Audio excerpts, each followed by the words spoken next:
morning. It is February 11th. It's February 11th, and it's Monday. Yes, it is. Good Monday morning. I hope you had a great weekend. You know, there's nothing you can do about the fact that today's Monday, so get over it, okay? Yeah, and a happy Make the best of it. I know, yeah, that's right. Make the best of it, and Kim's right. Hope you had a nice weekend, and we are here today, and we thank you very much. Kim, our program today is fantastic. We have Melissa Sheldon from the Wayne County Public Library. That's right, telling us about all the updates the public library is going through, and boy, is it a long list. It is a long list. And Theresa Barratt is going to be with us. And I'm telling you, if you have never watched an interview on this program, you are going to want to watch this one. You are, because I learned something just from listening myself. I tell you, it's she's with the Day Reporting Center, Wayne County Day Reporting Center, and it's some amazing information for you. You'll be surprised you didn't know. Yeah, you really will, and it's a great program. I love it every time she comes in to talk to Theresa about this program, because she is so passionate about her job. Oh yeah, you can hear it in her voice. You can. She loves it, and she loves these people she's working with. Mm-hmm. She loves to make a difference in their lives. And she's doing it. Mm-hmm. And wait till you hear about this. All right. Hey, it's February 11th, all day long. Yep. Okay? It is. Okay. And we'll look over our almanac here a little later on. We have birthdays we'll be talking about. I may even be able to pull out a trivia question. Woohoo! Woohoo! There you go. Women in Business is a series being offered by the Small Business Center at Wayne Community College. Now, they're offering during the month of March 4 programs. One is resources available to start or expand your business. Another is Credit 101, Are You Bankable? Another is Success Panel. And then the fourth one is How Women can Work Together More Effectively. Now, these are all presented by different people, and it will all take place on different days during the month of March, and they are all free to attend and learn. It's entitled, it's a series of business classes for women in business. And if you want to know more about this, you can call the Small Business Center or the Business and Industry Center at Wayne Community College. That number is, guess what that number, no, it's 735-5151. That's right. 735-5151, and that's for the Small Business Center. I don't have the number for the Small Business Center right offhand. They can get you there by using that number. There. You call 735-5151. And the great thing is these classes are free of charge. Yeah. And when you go to the website, Wayne Community College's website, over on your right is a listing of events that are going on, and this is what they're listing as one of their events. It tells you every month all the classes that will be offered, and they have seminars nonstop about different topics, and they're free to the public. So we really have it made. 24 hours a day. Well, I don't know about that. Oh. But they do offer them every month. Okay, maybe not 24 hours a day. Maybe not 24. Yeah. Diane Ivy would not be a happy girl about that. No, she would not. No, she's going to get me for that. But anyway. But it's a fabulous resource to have right here in our community, and we absolutely need to use as much of that as we can. It's to our advantage. It is, very much so. It's just great. Well, tomorrow's a big day for Dr. Bullard. Dr. A.J. Bullard will be talking about medicinal and native plants of the Carolinas, and he'll be speaking at Mount Olive College at Moy Library tomorrow evening beginning at 8 p.m. He's from Faison, North Carolina, right? He is. He's a local boy. He's a local boy, and boy, is he smart. He's one of the smartest guys. When it comes to plants, let me tell you a story about Dr. Bullard. I interviewed him on a previous job I used to have. I forget what it was. But he was coming by to talk to me one time, and he was supposed to be there like 7:30 or something like that. And 7:30 came and went. He wasn't there. Yeah, oh yeah. 7:30 came and went, and he wasn't there. And 7:35 came and went, and I couldn't find him. I was starting to get a little worried about him. So I go to the front of the building, and I'm looking out the door at him, and he's standing over here in a ditch. Oh, my. Yeah, and I look out the door, and I said, Dr. Bullard. He said, over here. He's standing in the ditch pulling up plants out of the ditch, pulling up old weeds and grasses. And he says, you know what this is? And I said, no. He said, well, come here. And I said, well, we don't have time. We got to go. But he is the plant man. He loves talking about fruit trees and that sort of thing. Things that grow in the state of North Carolina. Yes, and that's what he's going to be talking about. So he knows plants that are in your ditch, in your home, and in your backyard. It makes no difference where they are. There you go. Very well said, I must say. But he does. He's a lot of fun. He presents a great program, and he certainly knows what he's talking about. It's tomorrow night at Moy Library at Mount Olive College, and I believe that's in Mount Olive. I believe so. Okay, there you go. My goodness. Oh, boy, and I believe that, in fact, that's part of the Wayne County Reads program. Wayne County Reads. And the book Bless Me Ultima is the name of the book by Rudolfo Anaya. You're doing very good at remembering that. Well, I try. It's a book about a young boy growing up in New Mexico. And in New Mexico, and it's about challenges he encounters while growing up as a young man in New Mexico. Wonderful. Anyway, fascinating, and a lot of discussion about that book going on around the area, and we'll tell you more about it as it becomes available to us. Right. Which it already is. But yes, it absolutely is. It's already available to us now, but I'm not going to tell you. Right now. No. It's a secret. I can't tell anybody. No. I want to remind you about Red Cross Blood Drive at First Pentecostal Holiness Church. That'll be taking place Monday, February the 18th. It starts at 8:30 in the morning and goes until 12:30 right after lunch. At First Pentecostal Holiness Church, it will be, let's see, offered just for that time frame, but they will also answer questions if you have them, if you'll call 735-7201. Or you can go to their website, which is redcross.org, to find out additional information. All donors that day will get an Adams Car Wash coupon. Oh, boy. And that is the 18th, my son's birthday. The 18th of February. Is your son? Oh, He'll be 19 years old. I thought all your family was born in like... Everybody was in October except for Elliot. He's the Lone Ranger over here in February. Elliot's the oddball, huh? He likes having his own month, I can promise he you. does. He does. He owns February. He owns it. We all have to share October. That's right. Okay. We have 1905. On this very day, 1905, just over 100 years ago, a fellow by the name of James Blackstone set a world record by bowling now, Yes. 299 and a half. Okay. As far as I know, he's the only person to do that. You see, on the last roll, one pin broke in half. Oh, my goodness. Half remained standing and half went away. Now, why they counted that like that, I don't know.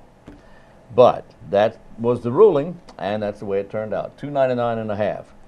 1938 was the year Robert George Pickett was born in Somerville, Massachusetts. He's a guy whose name, Bobby Pickett. He's the guy who was nicknamed Boris when he was working in the laboratory late one night when his eyes beheld an eerie sight. That's and right. he came up with the song Monster Mash. Today's his birthday, 1938. Well, he died back in 07. He had leukemia. It would have been his birthday. It would have been his birthday today. The Archie comic book debuted this day, 1942. Archie went to Riverdale High. Yes, he did. He and Jughead, Veronica, and Betty all went to Riverdale High, as a matter of fact. Of course, Reggie, the rich guy, did. You know, nobody liked him anyway, but that's okay. Archie had debuted 2 months earlier in Pep Comics. Spin-offs included longtime radio show to cartoon series on TV and a rock group called the Archies. But that was a studio group. Oh, really? Yeah, Ron Dante was the lead singer, and they hired sidemen, and who knows from where they came, but it was a studio group, and they had a Sugar was their biggest hit, but it was a studio group. They didn't really exist. They were put together, kind of like the Monkees. Exactly. You know? Yeah. Shh, don't tell people that. No, it's a secret. Let's see. We want to after all that garbage, what do you have? We want to remind you to honor the children of child abuse and the victims of child abuse. You can come to the Berkeley Mall in the Center Stage area on Tuesday, February the 26th at 7 p.m. This is at no cost, of course, and the Wages of Wayne County. They have a 4 Children's Council. That 4 Children's Council will be sponsoring the 2013 Life Lights for Children. It's a candlelight vigil for children that have suffered child abuse and neglect. They will also be having children's art auctioned off, and all the proceeds will go back towards, of course, the children of child abuse here in our county. The artwork is given by Wayne County Public Schools students.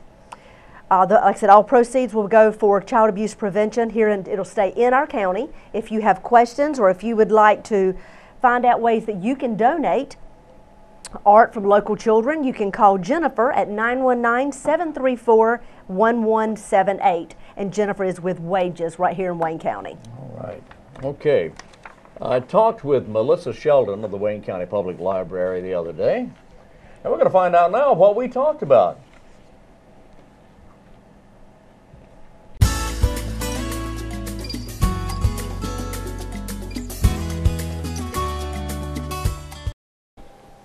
In the studio with us today, Melissa Sheldon of the Wayne County Public Library. You are the Public Relations Coordinator. What does that mean? What do you do? A little bit of everything. Okay. Right now we're working on a grant-funded program called Discover Tech. It is a STEM exhibit that's coming to the library. Right. It's really awesome. It's like a children's museum, sort of. It's going to be at the library during the months of March and April. It opens on March the 9th. Wow. That's very impressive. Now, there's something specific we wanted to talk about today, Melissa. That is Discover Tech. Yes. Right? What is Discover Tech? That is the museum that's coming. The museum it's thing. a funded, grant funded by the National Space Science Federation. It's traveling to 8 libraries around the country, and we were chosen as one of them. Really? Yes. We're one of 8? We're one of 8 in the country this exhibit is coming to, yes. So who is the target of this Discover Tech? Children of all ages. All ages. That includes me, I guess, right? Of course, Wayne. Of course it does. Yes, children of all ages are welcome to come. The point is to encourage kids to pursue careers in technology and engineering fields. Oh, I see. Okay, is this part of the STEM effort that's going on so much around the? That would be science, technology, engineering, and math. That's correct. STEM. All right. So, what are some of the things that children of all ages might see? Well, there is a display on solar energy, using solar panels to bring energy to your home or whatever. There's a display on robots and prosthetics. Wow. There is a display on building bridges. That one is really cool. There's actually a arch. You build an arch out of these little blocks, and it'll stand up on its own if you do it correctly. If you do it correctly. It's really awesome. Okay. Yes, there's a quiz game that like 2 or 3 kids can do at the same time, you know, compete against each other, see who knows the most about engineering. Wow. The Engineers Without Borders, which is a national organization that goes into other countries and helps them develop like water filtration systems and things like that. There's a display about the Engineers Without Borders. We are also having several programs in conjunction with the exhibit. The 4-H Club is bringing their robot. They compete in a, it's called the First Robotics competition, and they are actually going to bring their robot one night for us to see. That's going to be pretty cool. That's wonderful. When is this going to be held? It's going to be at the library. It's going to be at the library. It opens on March the 9th, which is a Saturday morning. Okay. Yes, it'll open that Saturday, March the 9th, and it'll run through April 30th. Now, it'll be open whenever the library is open. Will this be in the auditorium? Yes. Okay, because there's not enough room in the other part of the library, is there? No. No, there's not. It's huge. This is a large effort. It will cover a lot of area, and anyone of all ages would be invited to attend. Is there an admission fee or anything? There is no admission fee. Really? Everything we offer at the library is absolutely free of charge. How about that? And this is starts on March 9th. How long will it be with us? Till April 30th. Oh. Yes, it'll be there for 2 whole months. Wow. Well, that's great. Yes. So the idea is to encourage youngsters of all ages to lean toward a science career, perhaps, or technology, engineering? Yes, the technology, engineering field. Yeah. Yes, you know, and to kind of point out that engineering isn't just, you know, the nuclear engineers and the rocket scientists and stuff, but anything, you know, like a mechanic uses engineering principles. Absolutely. And that's the whole point, to show you how engineering fits into everyday life. All right. Well, that's very exciting, and if anyone has any questions, would they call you, or they call anyone at the library in particular, or? They can just call the library. Okay. If whoever answers the phone doesn't know, they'll direct it back to me. Okay. The library's number is 919-735-1824. Very good. 919-735-1824. Melissa Sheldon is the Public Relations Coordinator for the Wayne County Public Library. And Melissa, thank you very much for being with us. Thank you, Wayne.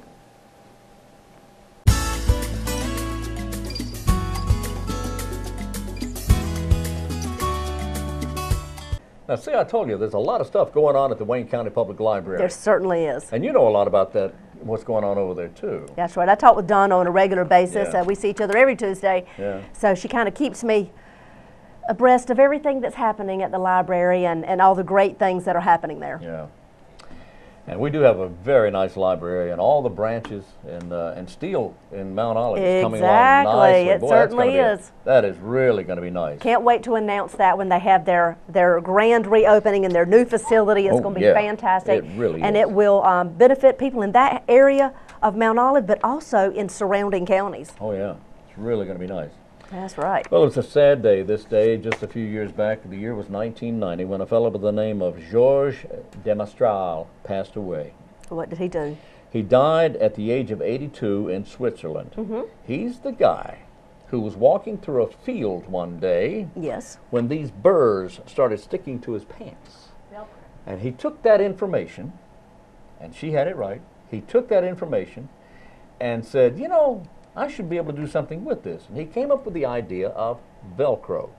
Because sand spurs were sticking to his pants? Yes, you see the little eye and hook and eye thing. You know, they stuck to his pants. He says, you know, I could use this. Maybe I could do something with it. And he did. But he's also the guy who invented the asparagus peeler. Now, what is that? An asparagus peeler? Yes. Oh, yeah. Well, some asparagus? say asparagus, some say asparagus. Oh, my goodness. Some say tomatoes, some say tomato, and some say tomato. But that's beside the point. He invented the asparagus peeler. Wow.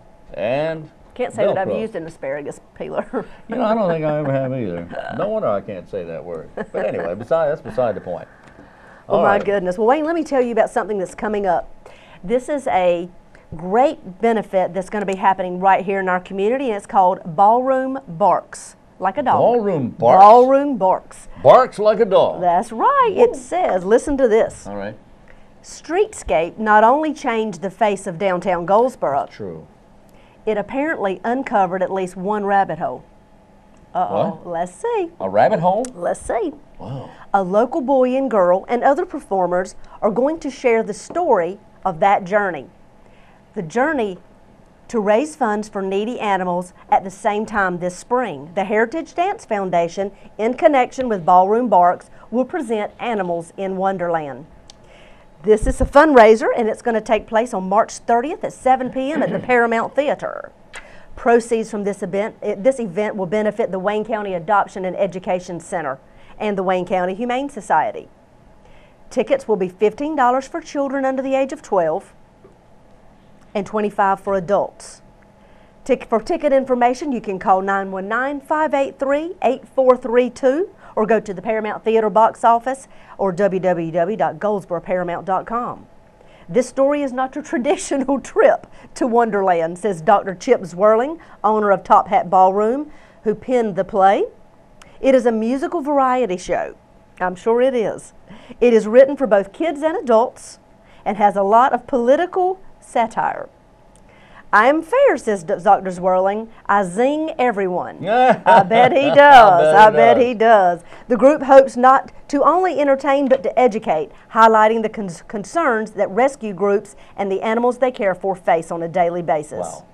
That's right. That's going to be a great, great fundraiser right here in Goldsboro on March 30th at 2 p.m. and at 7 p.m. at the Paramount Theater. We'll give you more updates later, but this whole play is made up of local citizens right here in our community, and it will be fun and fabulous, I can promise you. You've known Chip Zwirling a long time. Yes, I have. I've known Chip a long time. He's a friend of mine. I think the world of the guy, and if he has anything at all to do with this, you know it's going to be great. You know it is. He is one of the most creative souls I've ever met. Yeah, he is. And his foundation is backing this and is supporting this full force.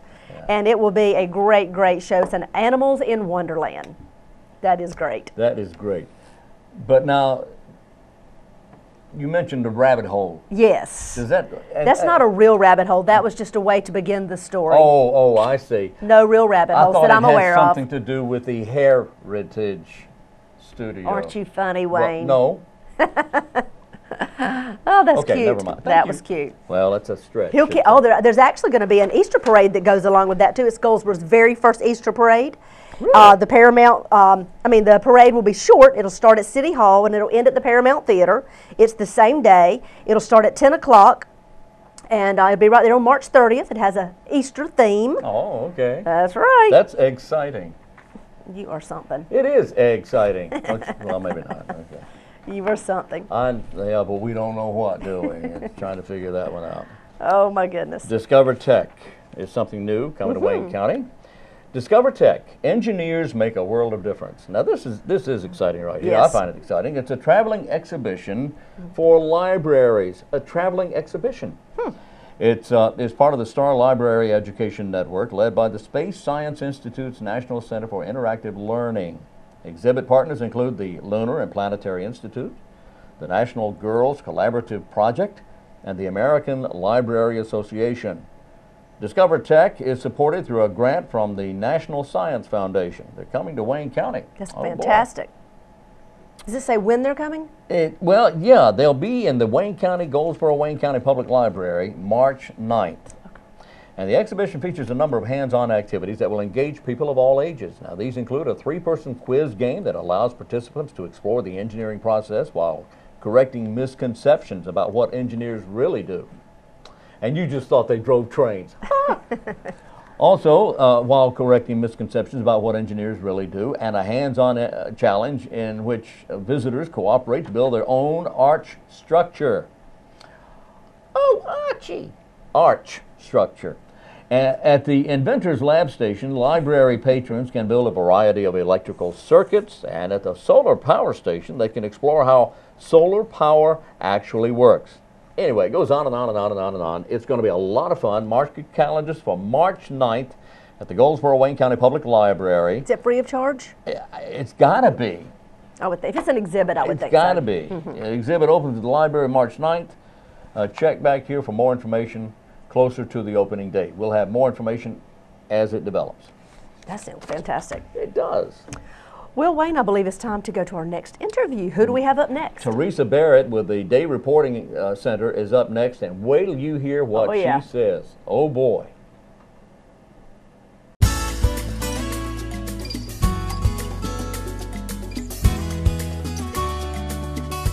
Well, today our guest is Theresa Barratt, and Theresa, you are the director of the Day Reporting Office, right? Day Reporting Center.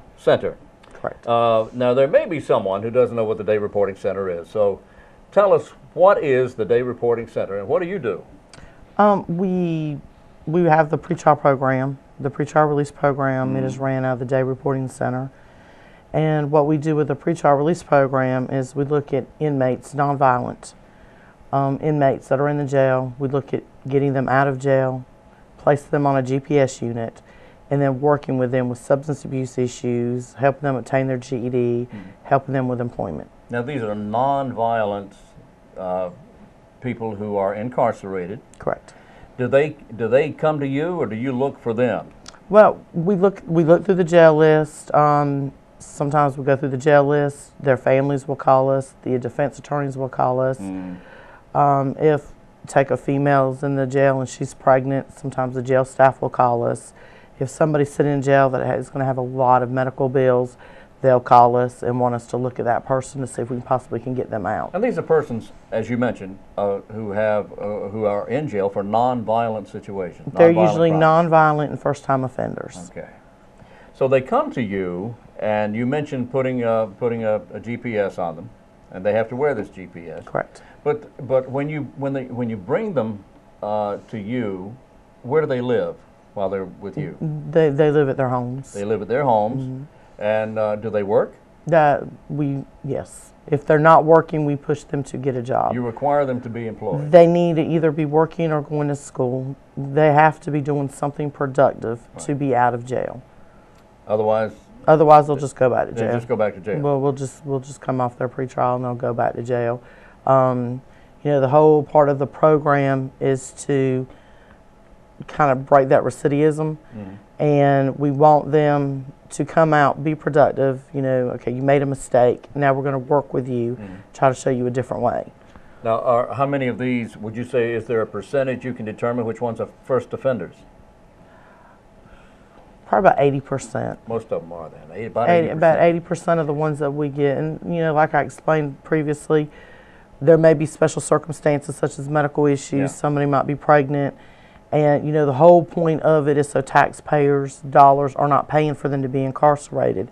So we try to keep that cost down.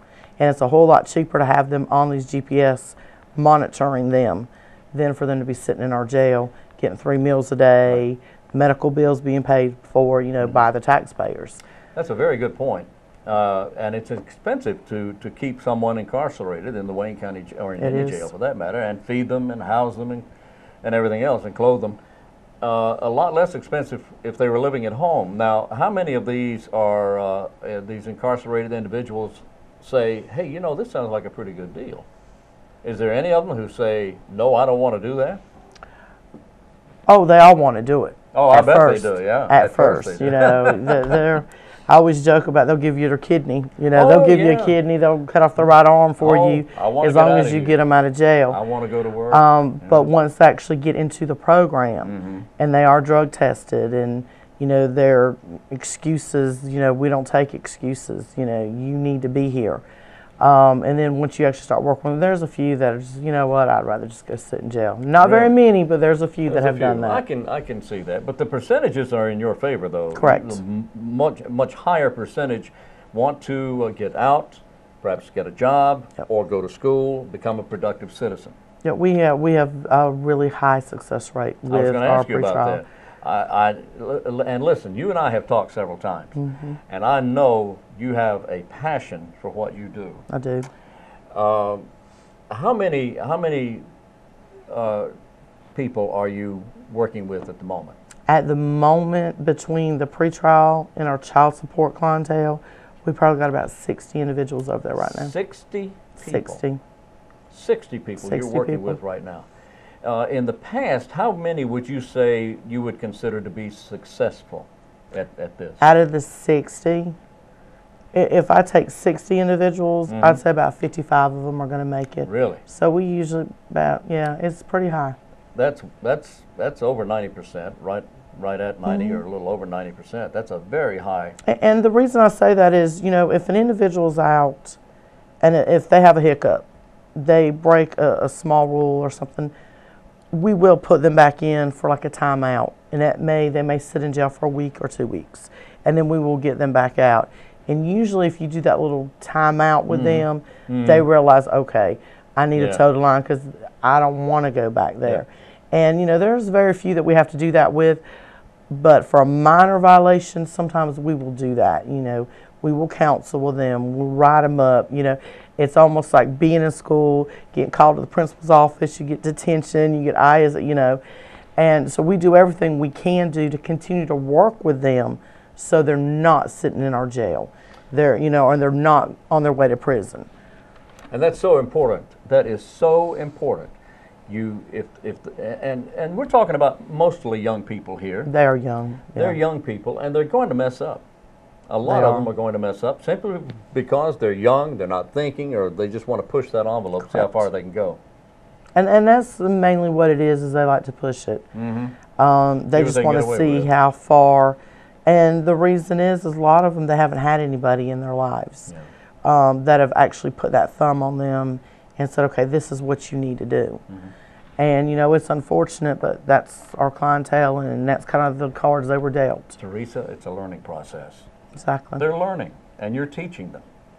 So if they end up messing up and they hit that bump and they have to go back to become incarcerated for a week or 2 or 3, they're learning from this. They're learning, and then, you know, we'll get them back out, and then we start over. Yeah. And, you know, and that's what they're always told to when they come back. Say, okay, we're going to start over now. And they're like, okay. And then we just start over. That's in the past, so let's move forward. How long have you been doing this? 8 years. Do you have any idea how many have gone through the program? Oh, wow. I know there's hundreds. Not off the top of my head, but... Give me an idea of what you would consider to be a success story. Does one come to mind? Yeah. It's a young female. She was always in jail for not paying child support, prostitution, been a drug addict for many years. She'd gotten into some serious trouble. We got her out, and we sent her to a rehab facility in Henderson, and they worked with her. She came back. She obtained her GED. She has since had a baby daughter. She is married, and I see her, you know, I see her around town or whatever, but she obtained those goals. And, you know, and this is somebody, I've never seen her name again on the jail list, in the paper. And she was always in trouble at one time. She was always in trouble. And one of the biggest things I did for her when we did get her, you know, is you look at their mug shots through the years, and a person doesn't realize how bad they're looking when they're on any type of substance, if they have a substance abuse issue, and looking at their pictures through even weeks and months. And I printed off every single one of them for her. And I told her, I said, I want you to take this home, put this on your mirror, and any time you think you may relapse or something may, look at these pictures. And that's what she did. And she told me she still has those pictures. Really? And whenever she's in that moment or she thinks she may fall off that wagon, she'll look at those pictures. Because a person that's in that state of mind, they're not realizing what that drug is actually doing to them. And when a person is 24 years old and you look at their picture and they look like they're in their late 40s, early 50s, you know, that's a problem. So if they straighten out and have a sense of reality about them, and then they look at these pictures, they see what they were like at one time. Is that an awakening to them? It is, and you know, I think that would be really for anybody, but the first thing is you have to want the help. Yeah. And you know, if you don't tell me I need help or I want help, I can't help you. I can't help you, the staff there can't help you. You have to want it. So, you know, we're an excellent tool as long as you want that help. But if you're just dead set against, I'm not going to change, I'm going to keep doing what I'm doing, we're not going to help you. There's nothing we can do to help you if you're resistant to that. Okay. Someone comes to you from jail. What do you do with them? Well, when they first come in, you know, we'll sit down and we'll do what's called an intake. We talk with them, we get to know a little bit about them. They'll tell us, you know, their history, their upbringing, any drugs they've dabbled with, any issues they may have at this point in time. And then we sit there and we look at, okay, what classes are we going to put you in? Where are you going to be better suited? One thing is everybody wants a job. That's fine. We encourage you to work. First thing is you need to be drug-free. You know, we're not going to send you out pushing you to find employment if you can't pass the drug test. So automatically you're going to go into substance abuse. And we do it right there on site, 4 days a week. And they come in a substance abuse group. They are drug tested as soon as they get over there. If they do not have their GED, then they're placed into GED, which we also run GED classes out of the day reporting center. And then we work on anger management, cognitive behavior intervention, parenting skills, human resource development, work-life balance, job retention classes. You know, anything that we can do to help them with being parents and working and being drug-free. That's a lot of stress. If you're used to kind of sleeping when you want and doing whatever you want, smoking a joint if you want to, you know, you have that free life. Well, then all of a sudden it's like, hey, you got to shape up. Then, you know, it's kind of hard for them to handle. So all of our classes are kind of geared to help them with all of that. Theresa, I think I know the answer, but what would you say is the biggest reason young people get in this kind of trouble? How many of these, first of all, how many of these young people need or have had a problem with drugs? Oh, just about every one of them. Almost all of them. Is that the reason, or is there a deeper reason for their problems? Well, good question. Having a family member that had a substance abuse issue, there's more of a reason of why did that person turn to that drug. And 9 times out of 10 it's peer pressure. It's the friends that they're hanging out with.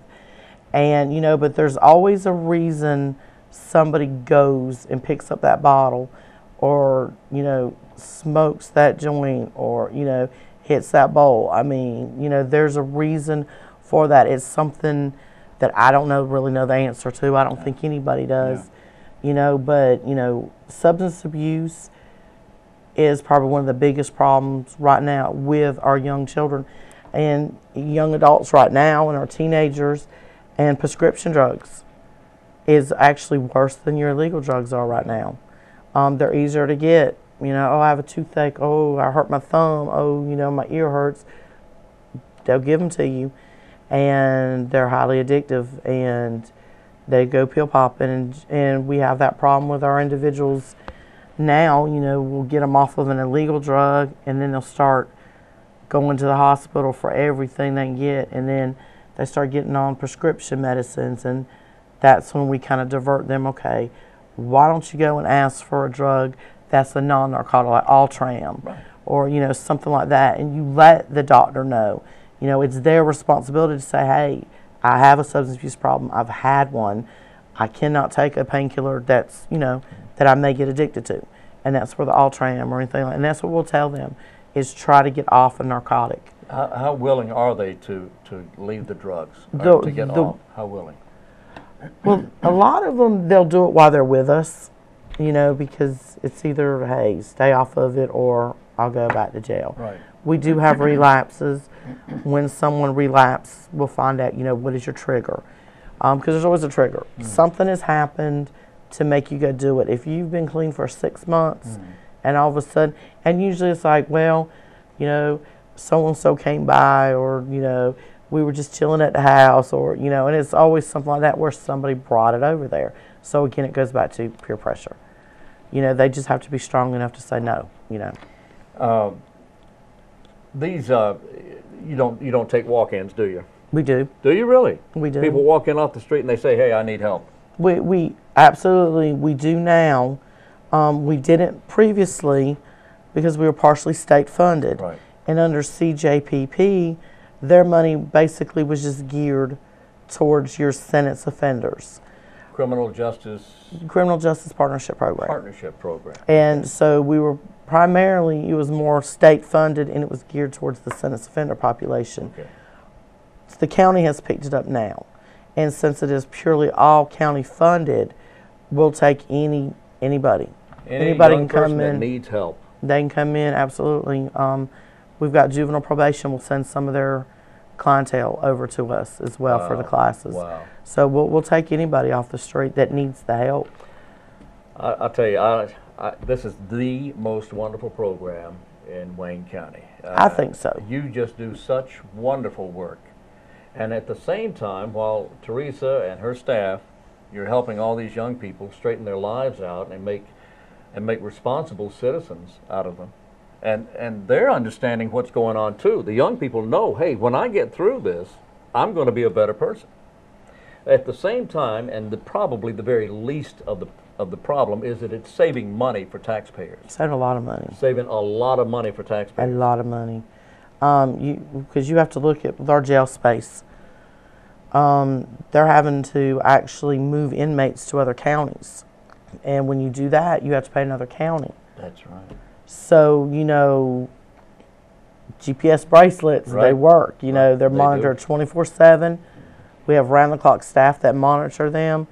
And it's a whole lot cheaper just to put that anklet on them, send them to classes, send them out here working, give them back into our county, than to sit in the jail or sit in Sampson County or Lenore County or Wilson County. Yeah. And the taxpayers' dollars are paying for that. So. Well, Theresa, I think it's a wonderful program, and if anybody should have a question, do they call you or do they call your office? They can call me. What's your number? My number is 919-705-1982. 705-1982. Correct. All right, Theresa Barratt of the Day Reporting Center.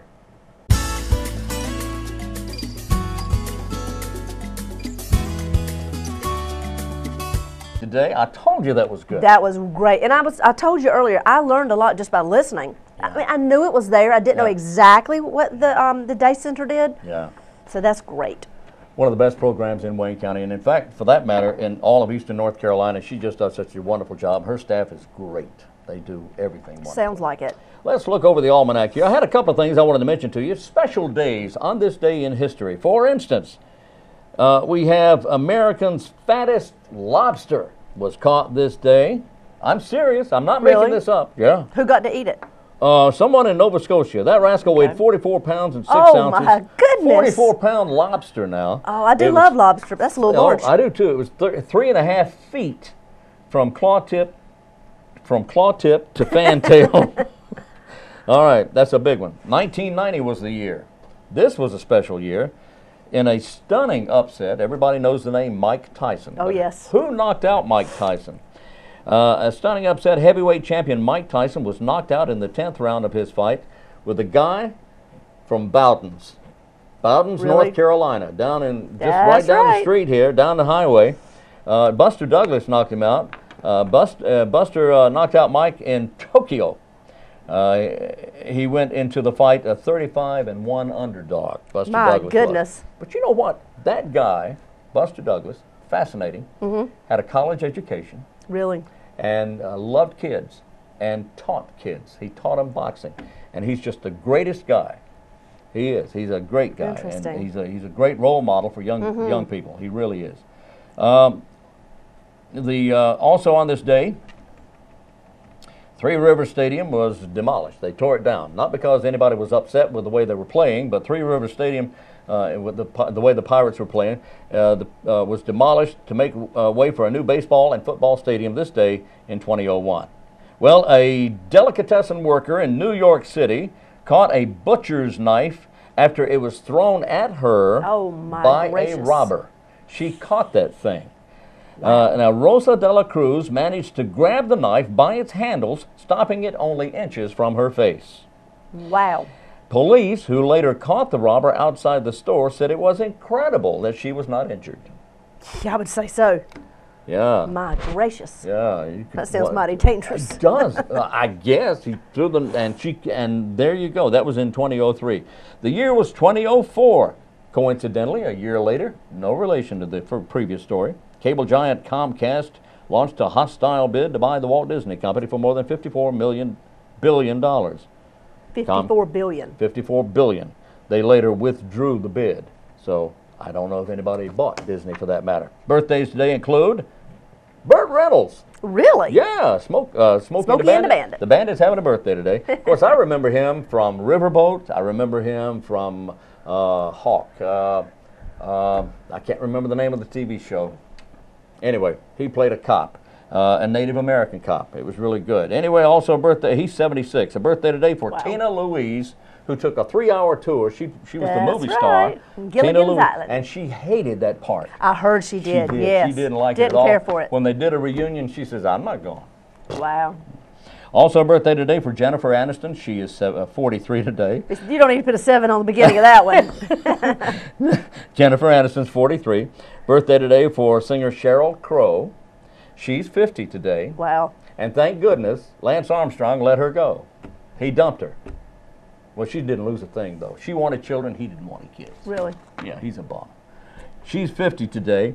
Former Alaska Governor Sarah Palin, one of my heroes, is 48 today. All right, who made a face? I did. Who made a face? Okay.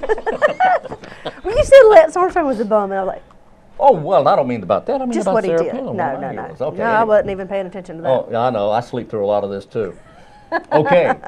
Well, you know, speaking of lobsters, you mentioned them a minute ago. I did. Somebody that has a big fundraiser every year. It's an annual event that sells lobster, and that's the Partnership for Children. Oh, I love that. Every year in May. Oh, this is great. The beginning of May, they have a very large fundraiser, and it's a huge success. Yeah. And that is their own special fundraiser that they have right here in our community, and it's called Lobster Fest. So we'll get you more information on that, but they do it every year, the beginning of May, and that is the proceeds go right back to the Partnership for Children to make sure that our youth in our community are prepared when they get to school. You like lobster? Love them. Oh, boy. Love shrimp more, but oh, I love it all. Love them. I love it all. Shellfish. All well, Wayne, Nellie Zecco from NBC's The Voice. Nellie Zecco is sort of a group from the show The Voice, is coming to Mount Olive. Really? Listen, oh, wait a minute. They're coming February the 8th, though. Oh, well, I hope they had a good time. Sorry, hope y'all had a good time. Hope things went well at Mount Olive College. Wait a minute. Was that a test? That was a test. You were just testing me. And myself. I guess so. But I hope things went well with that because they were at Mount Olive College, and hope things went well and hope they had a good turnout. I hope so too. Yeah. I don't watch that show. In fact, I'm The not a Voice reality is really show. good. Is They it? have very good talent. Well, you know, I come from a family of, not myself, but a family of musicians, whether it's playing the piano or You have a very singers. artistic I family. do, not me, but everybody else. And so, Yeah. you know, we're constantly watching those shows. Yeah. Yeah. Got to stay up on things, Hey, Wayne. give me Jeopardy and I'm happy. Really? Yeah. Yeah. All That right. and Millionaire. Who Wants to Be? You still watch that show? Yeah, it still comes on. I know it still comes on. You know, Meredith Vieira's getting ready to stop. She's getting ready to retire and move a different direction. So somebody else is going to be going for that job. Well, I think that's a good thing. Yep. It's not that I'm not a fan of hers, and she does a good job on that show. Well, change is nice sometimes. Change is good. Change is nice. And I'm serious about that. Yeah. Change is good. I will People say I miss Regis quite a bit. oh, yeah, everybody loves Regis. Yeah, love old Regis. Regis is great. You know, he was on TV longer and more than any other person in history. Really? As an announcer for, well, never mind. Okay. Well, I will say I went to go see the show live one day. Did you? I did, up in the city, New York. And, Merv Griffin. Oh, Merv Griffin. Went to the show, and I will say afterwards you get to go on stage and actually meet and greet with, at that time, Regis and Kelly. Yeah? Must say, Kelly was extremely personable. You could not have asked for a nicer young lady to Really? greet you. Kelly Ripa? She was very, very personable. Regis, not so much. Well, I'm not surprised. Not so much. He's old. Well, Yeah. not so friendly, but Kelly was wonderful. I'm just kidding. I'm just kidding. Everybody loves But Regis. love to watch him. And Regis is like that. And Kelly's young and like that. Oh, well, there we go. But so you went to that show. I went to that show live. Mhm. Son of a gun. Sat in the audience years ago. I went to that show unconscious. I wasn't even alive. But you did. I didn't go to that show. But that's fascinating. When did you do that? Oh, gosh, that was back probably 5 or 6 years ago. Oh, okay. You have to get up really early. I mean, like, you have to be in line at 5 o'clock in the really? morning. You walk in, they hand you a mug. They do give you a free mug. That says Kelly and Regis. Oh, yeah, and you wait in that line for hours in the freezing cold New York winter months. That's when we did it. Then you go sit, and of course, the whole thing is real. You know, they pull the person's number, and you get to stand up, whoever has that number in the audience, and you win a little, I don't know, same gift every day. But nice. it was really a fun little experience behind the a lot scenes. of those shows are free to go in. Yes, it They're didn't cost free. us a thing. Yeah. You just have to get there. Yeah, you do. And they only let X amount of people in, so you have to get there before that number gives out, or they'll shut the doors. They only let X-Men? A certain amount of people in. Oh. Because they have X amount of seats. I say X as in, you know. Fill in the blank. Fill in the blank. Okay, I got you now. Come on, Wayne. My head hurts. I don't know. It's early. It is. It is. Oh, my goodness. Yeah, Let's mine see. too. What Oh. have we left out today? Oh, there's got to be a ton of things here we left out that we can still talk about, which we'll have to do tomorrow. That's right. All right, well, join us tomorrow, same time, same place. That's for right. Local things that are happening right here in your community. Even Kellis and Regis, we talk. Kelly and Regis, we talk. Kellis and Regis, that is a new group. Rock and roll. Anyway, join us again tomorrow morning and every morning, Monday through Friday at 7 o'clock for WGTV Today. We do this every morning for some reason. Anyway, I enjoy it. Hope you do too. That's right. It's a partnership between the City of Goldsboro and the County of Wayne. That is the Wayne Goldsboro Television. And if you missed this program, then that means you're not listening right now. But listen up, because we do this again. We run it again at noon, and then again at 5:30, and then again in the evening. So join us then, or online at waynegov.com. Or at goldsboronc.gov. That was your cue. I know. See, it says right there, read this. Anyway, we'll see you tomorrow morning here at 7 o'clock. I'm Wayne Alley. And I'm Kim Best, and this is what's happening in your community.